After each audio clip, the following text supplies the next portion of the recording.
नमस्कार दोस्तों। आज एक बहुत ही इम्पोर्टेंट टॉपिक पर हम बात करेंगे, डेमो टीच। सबसे इम्पोर्टेंट बात यह है कि डेमो टीचिंग के दौरान इंटरव्यूअर आपसे देखना क्या चाह रहा है, डेमो टीचिंग क्यों ली जा रही है। ये बात आपको क्लियर हो गई कि डेमो टीचिंग क्यों ली जा रही है। आपको बिल्कुल भी घबराहट नहीं होगी इंटरव्यू पैनल के सामने, क्योंकि जो 5-6 मिनट आपको जो मिलेंगे अपने आप को एक्सप्रेस करने के लिए जब आप बोर्ड पर जाएंगे, तो वो डिसाइड कर देंगे कि अब इस कैंडिडेट को कितने नंबर हमें देने हैं।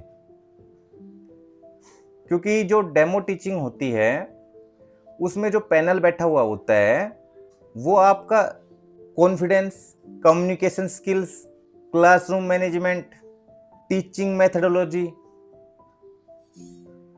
आप में टीचर बनने का वो टैलेंट है भी या नहीं, ये सब वो ऑब्जर्व कर रहा होता है। वो ये भी चेक कर रहा है कि आप जो एजुकेशन दे रहे हैं उनको, बच्चों को जो पढ़ा रहे हैं, क्योंकि उस टाइम पर आप क्लासरूम में पढ़ाएंगे तो वो यही नोटिस करेंगे कि आप चाइल्ड सेंटर्ड एजुकेशन देने में सक्षम हैं या नहीं। जब आप क्लासरूम में पढ़ाएंगे तो बच्चों को एंगेज कर पाएंगे या नहीं। आप पढ़ा रहे हैं, बच्चा पीछे आपकी क्लास में पढ़कर राजी नहीं है, तो बताइए, आप खुद सोचिए, फिर वो आपको क्यों सिलेक्ट करेंगे। मतलब ही नहीं है आपको सिलेक्ट करने का। तो वो 5 से 6 मिनट आप अपने जीवन के बेस्ट देने पड़ेंगे। अगर आपने वो बेस्ट नहीं दिए तो भैया फिर वो दुनिया पहले भीड़ लगी हुई है, उनको मौका देंगे, आपको क्यों देंगे मौका। सोचिए। तो जब मैं, कई लोगों को ऐसा भ्रम भी होता है, कई लोगों को रहता है कि मेरे को तो ना सब्जेक्ट नॉलेज बहुत है। तो भैया सब्जेक्ट नॉलेज जिन लोगों ने टेस्ट क्वालिफाई किया है सबको है। वहां वो आपकी सब्जेक्ट नॉलेज चेक ही नहीं कर रहे। वो नहीं देख रहे कि आप पूरे टॉपिक को कैसे पढ़ा रहे हैं, नहीं, बिल्कुल नहीं देखेंगे। कई बच्चे क्या गलतियां कर रहे हैं मैं वो बताता हूं। देखो, जो आपको नहीं करनी और किस तरीके से आपको टैकल करना है, वो 5 मिनट वो बता रहा हूं, ध्यान से सुनिएगा। नोट्स बना लिए अगर पॉसिबल है तो। जब भी आप बोर्ड पर जाएंगे आपको एक बात ध्यान रखनी है, आपको वहां पर पूरा चैप्टर नहीं समझाना। कभी कई बच्चे क्या करते हैं, टॉपिक लिखा और पूरा चैप्टर लगाने के लग जाएंगे कि भाई ये हेडिंग होती है, ये चीजें होती हैं इसमें, वो सारा समझाने की कोशिश करते हैं। ऐसा नहीं करना आपको, ठीक है ना। ऐसा बिल्कुल भी ना करें। आप टॉपिक समझा रहे हैं, बिल्कुल छोटा सा ही टॉपिक लीजिए, इतना टॉपिक ही लीजिए कि आप जब इसको स्टार्ट करें तो एंड भी कर दें अच्छे से और उसको रिकैप भी कर दें लास्ट में। क्योंकि अगर आपने पढ़ा दिया पूरा, रिकैप नहीं किया तो फिर कोई फायदा ही नहीं हुआ। एज अ टीचर वो क्या एक्सपेक्ट कर रहे हैं आपसे केवीएस के दौरान।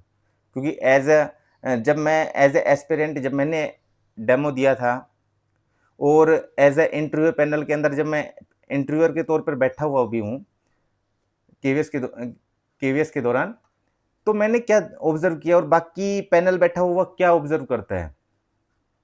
वो आपकी नॉलेज ज़्यादा ऑब्जर्व नहीं कर रहा, वो ये देख रहे हैं कि इसको लेसन प्लानिंग आती है कि नहीं आती। क्योंकि रिकैप करने का मतलब ये होता है कि जो आपने पढ़ाया है लास्ट के कुछ टाइम, जो मिनट बचेंगे उसमें उसको रिकैप करके देना होता है। क्योंकि वहाँ तो 40 मिनट मिलते हैं क्लासरूम में, लेकिन वहाँ 5 मिनट मिलते हैं। इसलिए बिल्कुल छोटे से ही टॉपिक उठाएंगे हम, वही तो समझाना है हमें, 2 बातें समझानी है बस सिर्फ। लेकिन उसको इतना अच्छे तरीके से समझाएंगे कि इंटरव्यू पैनल बिल्कुल आपको नंबर देने पर मजबूर हो जाए। जब आप स्टार्टिंग करेंगे तो जाते ही डेफिनेशन मत पढ़ा देना भैया, दिक्कत हो जाएगी। तो बच्चा बोर हो जाएगा आपसे। तो जो पैनल बैठा हुआ है वो भी तो उस टाइम पे बच्चा ही रहेगा ना। आप पढ़ा रहे हैं, हम तो बच्चे के तौर पे बैठे रहेंगे। तो क्या देख रहा है, तो आपको उसको करना क्या है, जब आप स्टार्ट करें तो उसको किसी क्वेश्चन के साथ स्टार्ट करें। कोई भी आपका टॉपिक जो रहेगा उसको क्वेश्चन के साथ स्टार्ट करें कि ऐसा क्यों होता है। क्यों के साथ जरूर स्टार्ट करिएगा कि ऐसा क्यों होता है, ताकि उसकी एक भूमिका सी बनानी पड़ेगी उस क्वेश्चन की। अगर आप नहीं बना पाए उस टॉपिक को जो आप पढ़ा रहे हैं तो फिर वो बोरिंग हो जाएगा, और बोरिंग होते ही नंबर कटने स्टार्ट हो जाएंगे। तो जब आप पढ़ाएं तो सबसे पहले क्यों से स्टार्ट करें, कि हम क्यों पढ़ रहे हैं इसको। क्वेश्चन दें, क्वेश्चन के साथ स्टार्टिंग करें। और पढ़ाते पढ़ाते ये ना करें कि आप खुद ही पढ़ाते रहें और खुद ही समझते रहें, बीच बीच में क्वेश्चंस भी करते रहें और खुद ही उसका जवाब दें।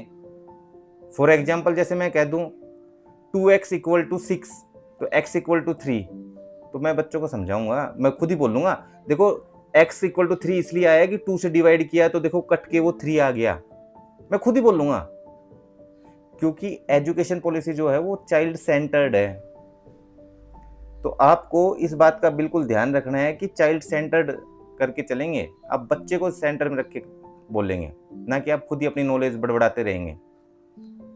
तो 5 मिनट में आपको करना यही है। क्यों से स्टार्ट करेंगे, थोड़ा सा टॉपिक जो रहेगा छोटा रहेगा, उसको बहुत ही डेप्थ में समझाने की कोशिश करेंगे। रियल लाइफ एग्जांपल दे पाएंगे तो बहुत ही जबरदस्त हो जाएगा आपका टॉपिक। रियल लाइफ से जोड़ दीजिए, कनेक्ट करिए उसको और फिर उसको थोड़ा सा पढ़ा दीजिए। 2 ही लाइन पढ़ानी है बस, एक बार थोड़ा सा ही पढ़ाना है, ज्यादा नहीं पढ़ाना, थोड़ा सा पढ़ाना है। आपका 2-4 मिनट अपने आप चली जाएंगे, उसमें क्वेश्चन भी पूछते रहें, खुद ही जवाब देते रहें और जब वो खत्म होने को आए तो उसको एक बार रिकैप कर दें कि आज हमने क्या सीखा। जब ये बात आप जब बोलेंगे ना आज हमने क्या सीखा, आपका समझ लेना डेमो बहुत जबरदस्त गया है। अगर आप कॉन्फिडेंस के साथ हैं तो फिर वो क्वेश्चन वगैरह आपसे पूछेंगे, फिर आप बिल्कुल भी घबराएंगे नहीं। आप जब डेमो अच्छा चला जाता है तो क्वेश्चन जवाब देने में आपको बहुत आसानी रहेगी, क्योंकि फिर वो आपके सब्जेक्ट से आएंगे क्वेश्चन कुछ बाहर से नहीं आएंगे। तो उम्मीद करता हूँ आज का टॉपिक आपको अच्छा लगा होगा, और अच्छा लगे तो इस चैनल को लाइक शेयर सब्सक्राइब जरूर करें और अपने दोस्तों के साथ भी करवाएं, ताकि मैं आपके लिए और बेहतरीन वीडियो बना सकूं। Thank you.